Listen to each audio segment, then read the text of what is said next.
Guys, I have a confession to make. I don't actually wear pit vipers. It's all a big joke.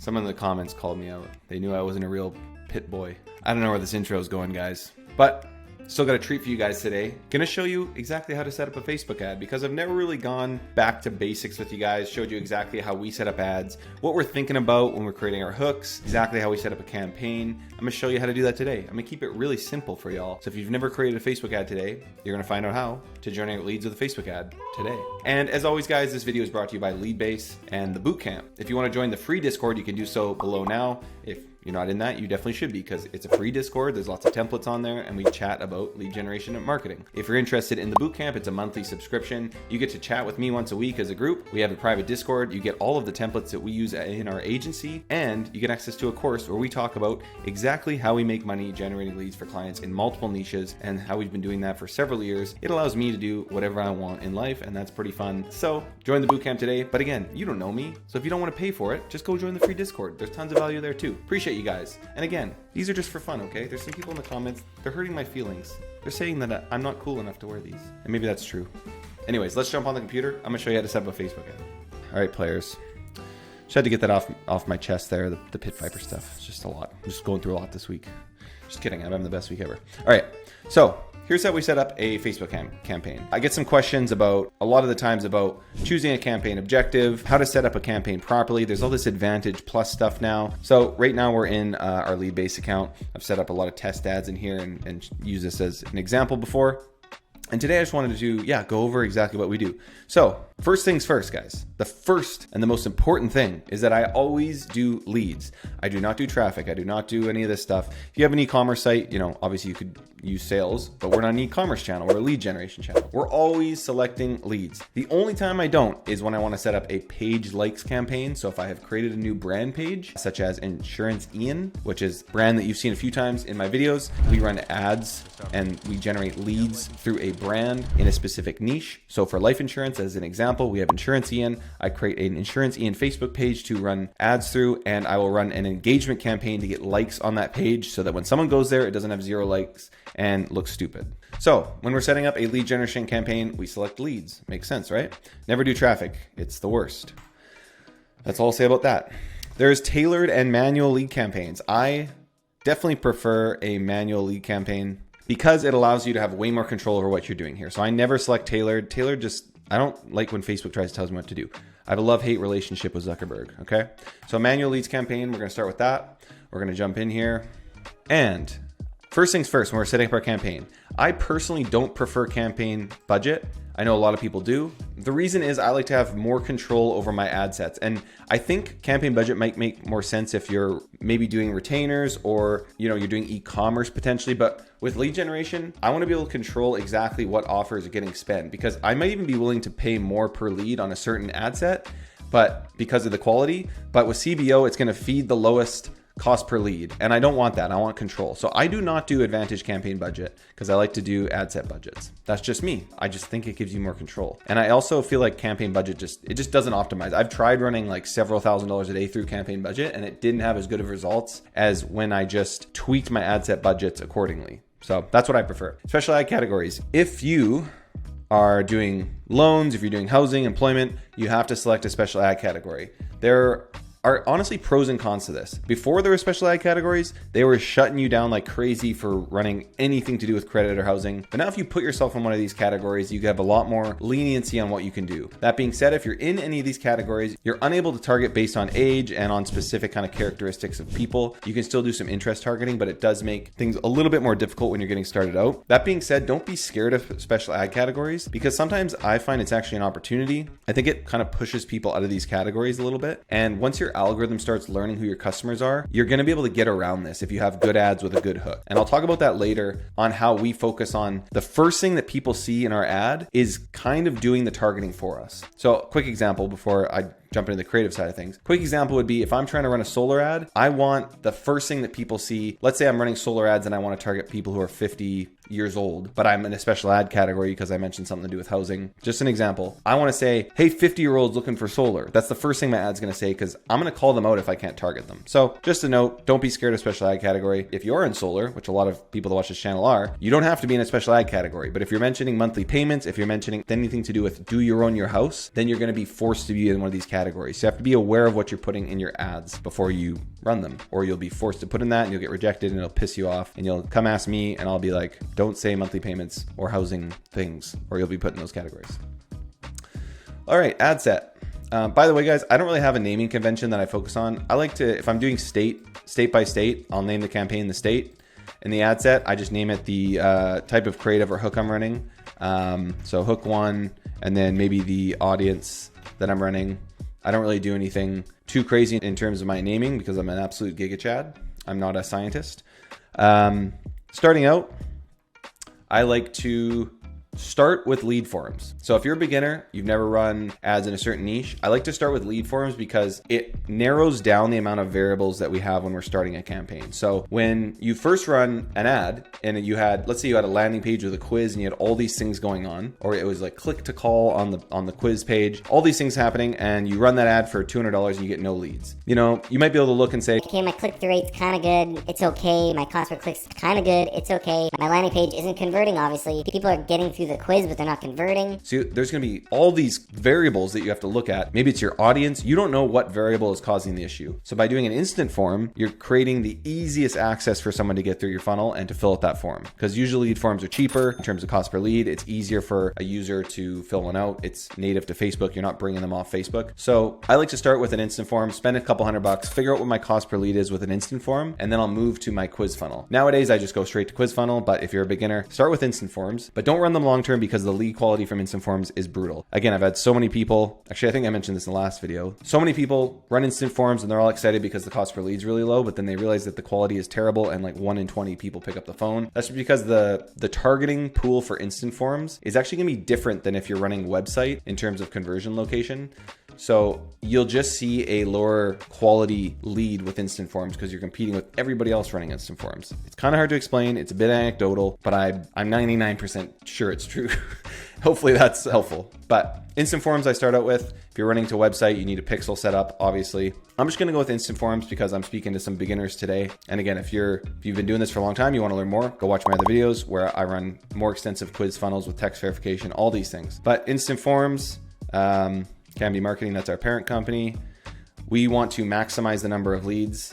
Maximize the number of leads. There's all these new options that come up. I've never even tried this, to be honest. So, I mean, you could test this if you want, and I'd be curious to hear how it goes, but I've always done maximize number of leads.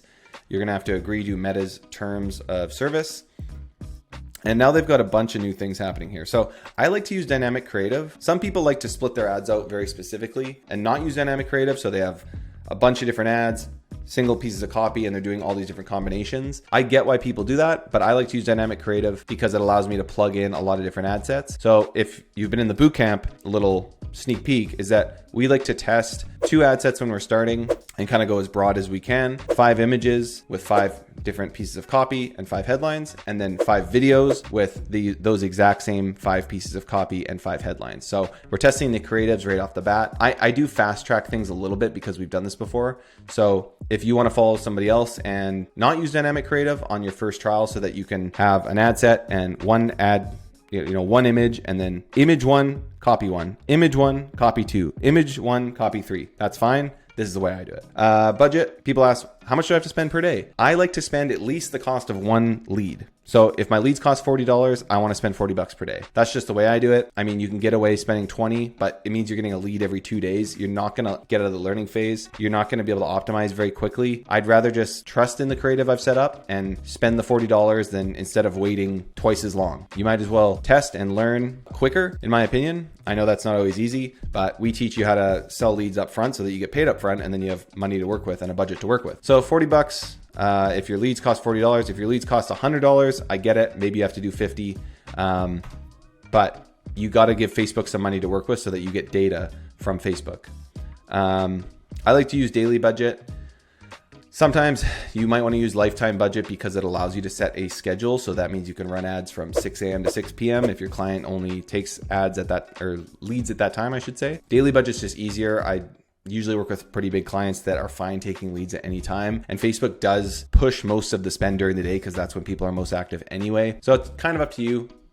Sometimes they'll use lifetime budget though, for sure, and just set the timing. And if my client says they only want leads from 9 to 5, I'll still kind of work with them and say, I'm going to run it from 5 to 6. I know that's a little bit outside your hours, but I need this thing to have enough time during the day to run to spend the budget. And usually they're okay with that. So we're going to leave on daily budget for now.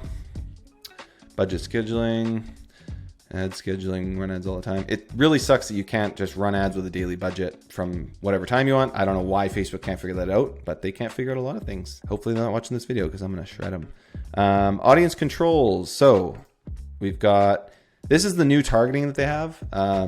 Advantage plus audience. I don't like most things that have advantage plus because it's Facebook trying to tell you what to do. And I don't want to be told what to do. I want to do my own thing. So in this case, I like to usually switch to original audience options because it just gives you more control. It's kind of like the tailored campaign, especially with this minimum age thing. Like, I don't get that at all. Like, why would I want to target 18-year-olds or 25 plus? That's all they allow you to do. And they're basically just trying to say, you know, we know best, we'll find your converters. And that's actually kind of true down the road. Once your pixel season, once you have several hundred conversions, then for sure you can run things more broad. But in this case, I'm going to switch to original audience. Up to 30% lower cost per result. Yeah, right, dude. Oh, shoot. I just clicked the wrong thing. Yeah, right, dude. I like to use this because, see, now I've got full control over age targeting. I tend not to target anybody under 30 because your brain's not even fully developed at 25. I'm 31 and I still don't know anything. So 30. I also don't like to target over 65 unless it's for final expense or something very specific, just because I find it's, you know, a lot of the leads you'll get are people who are a little bit older who maybe see your ad about really cheap solar and they're like, I'll get cheap solar, but they don't actually want solar. That's no hit on people over 65, obviously. For me, I usually do, if I'm going broad, 30 to 64. That's just what I do. Again, if your final expense, you're gonna have to go 65 plus because that's who your audience is. Anyways.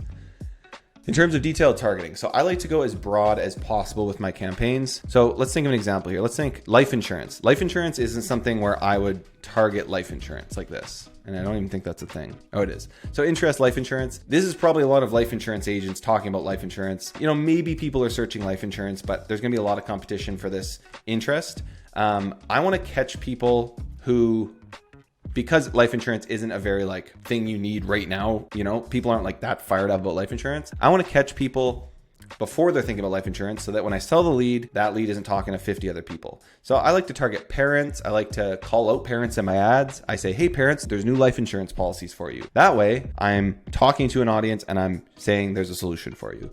Let's think of another one. Let's think of, so roofing. If you were doing roofing, for sure you could do, you know, let's see if there's a roofing contractor. So you could do roofing contractor for sure. It's a very small well, that's for Canada. Let's go to the United States because most of you are probably in the US, not in our tiny little country of Canada. So roofing contractor, sure, you know, 1 million people, but think of how many advertisers are probably using that interest targeting. There's probably a lot of people using that.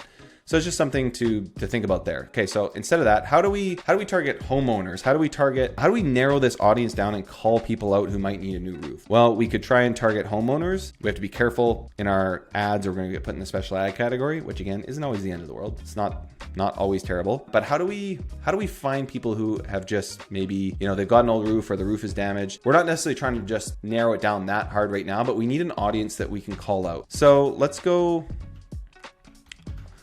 maybe we could go with home improvement.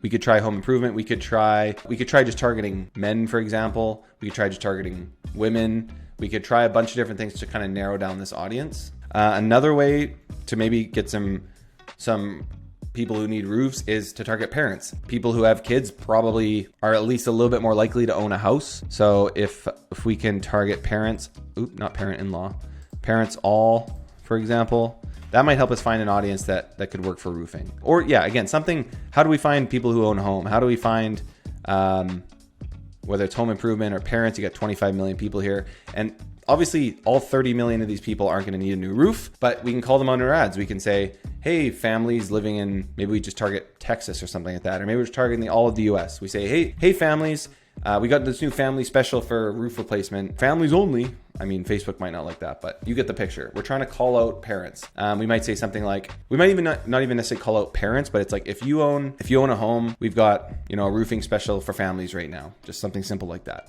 So there's different ways you can target people. I like to go as broad as possible. So you probably don't want to target 163 million people in the entire US for roofing. That's where I might, narrow this down to and do state by state, and that way you can call out the state. So, hey, Washington homeowners. Sorry, you can't say homeowner. You're going to be in the special ag category, which you might just do because then you can say it. So that's where the homeowner thing wouldn't really affect you here, besides targeting 18 plus. And those people aren't going to convert anyway unless they own a home, which maybe there's a ballin' 19-year-old out there with a house. In which case, Facebook's going to start to learn with its algorithm and it's going to push more of the targeting towards an older audience anyway over time. So once you have those first 100 conversions, that's going to change. But I would, if I was special ag category, I would just say, hey, Washington homeowners, we've got a roof replacement special right now for families in Washington, yada, yada, yada. I'm not going to necessarily talk too much about the ad creative today because I've got lots of videos on that, but calling out people so that when they see the ad, they're like, hey, that's me. And maybe I have a Washington flag in there. I've got a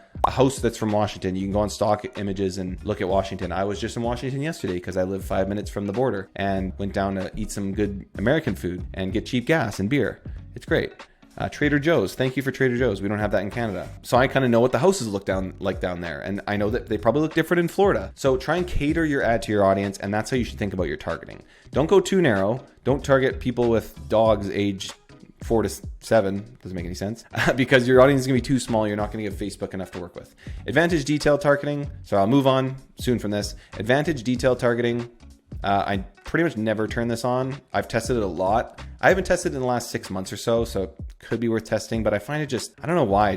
I've never seen good results with Advantage detailed targeting. Advantage plus placements is the only Advantage plus thing that I'm fine with. Advantage plus placements helps to maximize your budget and helps show your ads to more people.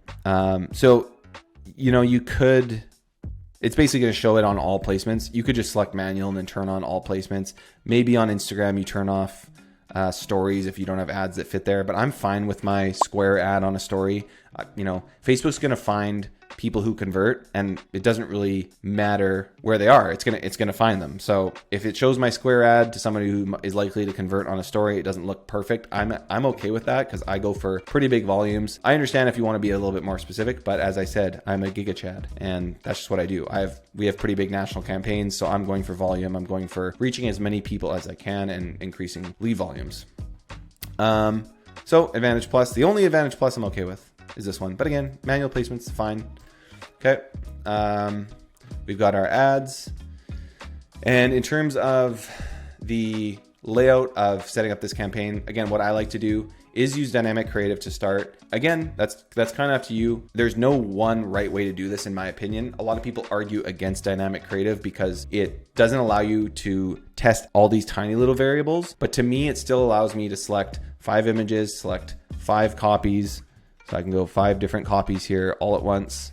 And then I can, afterwards, there's a little button on Facebook's stats that says view by dynamic creative element. And I can look at the best images. I can look at the best text. And if let's say I'm selling leads for $40, if I run this and it's getting leads for $15, I'm not going through and turning off and deleting these individual ads. I'm letting it run. I'm like, sweet, I'm making $25 a lead. So that's another important tip. If something's working, don't change it. If it ain't broke, don't fix it. Because when you go in and you edit an ad that's working, it's going to throw Facebook off. Again, I don't know why Facebook's so dumb that they can't figure out how to allow you to turn an ad off, but it just throws them right off. It'll mess up your campaign. You have to restart this learning phase. So if something's working, just leave it. But even if it's not working and you're not getting leads on that first campaign, I just find this allows you to test several variables quickly, especially because when you're starting, you're gonna have a low budget. You don't have enough budget to run 10 different ad sets with 10 ads in each one. This allows you to give you a little bit more bang for your buck. Again, there is cases where I don't use dynamic creative and I really split test things out when I'm trying to really narrow down on creatives. But to start out, you might have all these primary texts with different offers, offer 1, offer 2, offer 3, hook 1, hook 2, hook 3. and then you'll have 5 images to start, or even 10 images to start, depending on your budget. If you're starting with like 40 or 50 bucks a day, just use even 3 to 5 images with different types of creative, different hooks. Do the same thing with a different ad set with videos. And then after that, you can go through and go breakdown by image, video, slideshow, by headline, by text, and you can see which one is working best. So you still are able to see the stats and you're able to see the combinations that are working. But dynamic creative is kind of utilizing Facebook's AI essentially to combine those, one ad with this piece of copy and this headline, and that combination work for that person, and then et cetera, et cetera. So that's, I guess, another time that I do kind of trust Facebook. This is basically a list of things that I trust and don't trust Facebook on. So that's how I set up my creatives. You can split test call to actions if you want. Sometimes sign up works well, learn more works well. It definitely varies and depends. Instant forms. So you can check the Discord. I do have a layout of an instant form, but what's really important is that your instant form headline matches your ads. So recently, for example, I've seen a few people have, let's say it's for solar, and the ad says, get access to low-cost solar that's going to cover your electricity bill and therefore save you money in the long run, whatever your hook is. That's a terrible hook. Not that in general, just the way I said that wasn't good.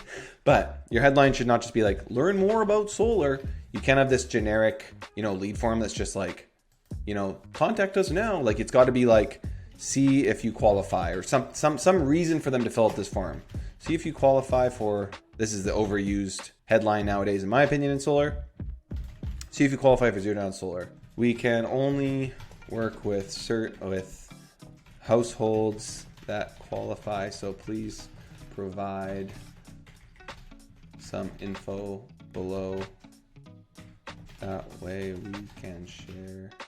We can, something about how you're going to provide them an estimate on how much they'd save on the electricity bill. Something like that. We need a reason for someone to fill out this form. So although lead forms are the best way to test, if you have a lead form that doesn't incentivize the person to fill it out, then you're not going to get any leads and you're going to be stuck at square one. So it's important that we give them a reason. So see if you qualify for zero down solar, or what would be another one?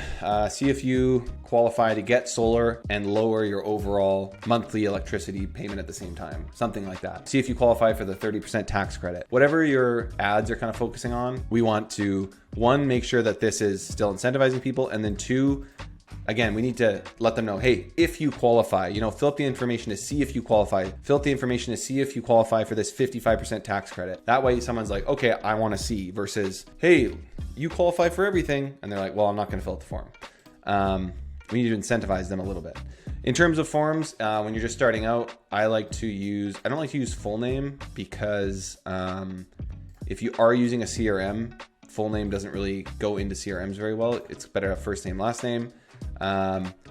This is the most basic information you could ever collect. Unless you're doing a lead magnet, you need email and you need phone number. So when you're just starting out, you could totally just test with these. This is the most simple way to test your creative. But it's always good to have phone number, because if someone's not going to give you their phone number, they're not going to be a good lead, at least 99% of the time. You're somewhat limited on lead forms, especially with special ad categories. So that is a big drawback of special ad category that I didn't mention, is that you can't ask for, I don't believe you can ask for address. I could be wrong there, actually. You at least can't ask very many custom questions. So if you're doing solar, you're doing roofing, you might want their address here. There are quite a few things you can add, but this is all autofill. So sometimes it's not the best quality. That being said, when you're starting and you're just testing creative, that's fine in my opinion. You could ask custom questions here so that it's not autofill. But at the end of the day, once you kind of figure out what creative is working, you're going to want to graduate to a quiz if you want to be successful long-term with lead generation, because lead forms just they're not great. We have a few people in the Discord that are generating leads via lead forms just for themselves, but there's not a ton of margin if you're generating them, then selling them to somebody for it to kind of really work. Not always. Sometimes sometimes they work, but I like to use a quiz funnel with a little bit more intricacies and get rid of a lot of the tire kickers. So anyways, you need a privacy policy. To run a lead form. You can use privacy, just type in on Google free privacy policy generator, and you can generate one of those and they'll host it on their website for you. So that's pretty easy. And then message for leads. One thing I like to do here is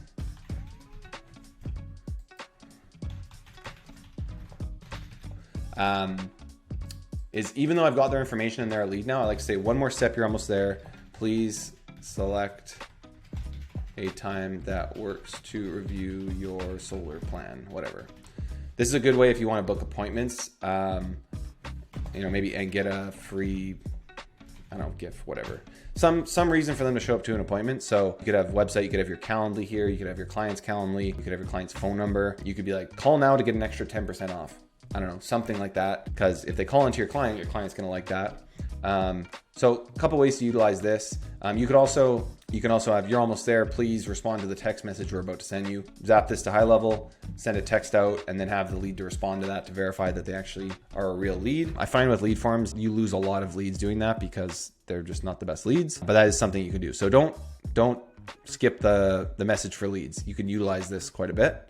Yeah, so your lead form, you want to keep it simple. You don't want to do too much convincing here, but you want to reiterate your ads, reiterate the offer, reiterate the reason that they're doing this so that they go through this lead form. Okay. And again, guys, if you want to graduate from lead forms, there's a lot of videos that we have on how we do quizzes, how we use quiz softwares and landing page builders to do that. There's links in the descriptions to check those out and try all those as well. But yeah, hopefully this video is helpful if you've never run Facebook ads before, or maybe you've run them, but you're just not exactly sure some of, the little intricacies of all these Advantage Plus things and all these things Facebook throws at us. So hopefully this video is helpful. Again, if you haven't already, joined the free Discord. We're almost at 800 members, so pretty stoked about that. And you can join the bootcamp now, $50 off your first month using the code FIRST50. So if you made it this far, you get that promo code. You can try it out for a month. You can cancel if you don't like it. We also have a year package now. So if you want to sign up for the year, you get a discount and you get a one-on-one call with yours truly. We go over, a bunch of stuff, looking at your agency, how we can get from point A to point B in the next 3 to 6 months, how you can start crushing it with lead generation. And I speak from my own experience, helping you jump through, all the different trials and tribulations of starting an agency. So again, really thankful for all you guys watching the channel. If you have any suggestions for videos, comment below. Please like and subscribe. It really helps us out. And we'll see you in the next one. Thanks.